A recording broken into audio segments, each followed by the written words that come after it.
Welcome to the Markets Happy Hour podcast, a weekly markets update for investors the world over. Each week we discuss inflation, geopolitics, interest rates, equity markets, and other asset classes. To try to answer the question, what does this mean for my investment portfolio? Let's dive in. And the private credit folks that say everything's fine, the cockroaches are isolated incidents, I think are probably papering over some of the truth. You know, we talk about the PIK growing, and it's double. It's still only 12%. It's not, it's not like it's the dominant source of investment income, but that is notable. That might is that a sign of the leverage shifting from the borrowers to the lenders, or just absolutely? And on the next slide, so PIK is important, obviously. Paying with IOUs, negative amortization, increasing your stock of debt, and so this is the other chart from the S&P. The other thing private credit will tell you is that through COVID, their default rate was lower than high yield and levered loans and other sectors of the speculative grade market.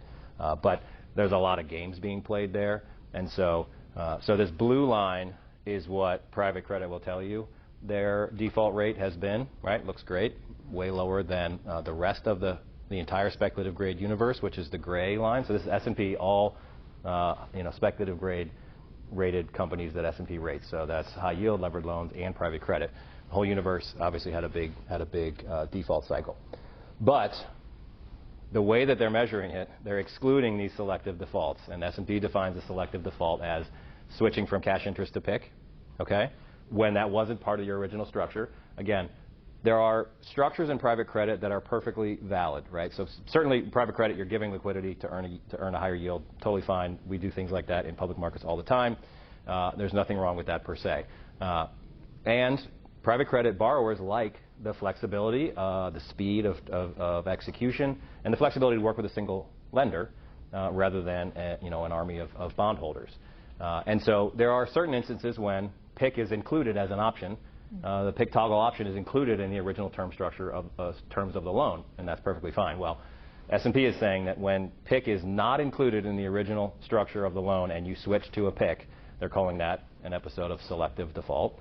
That is clearly an NPV loss in most cases for the lender.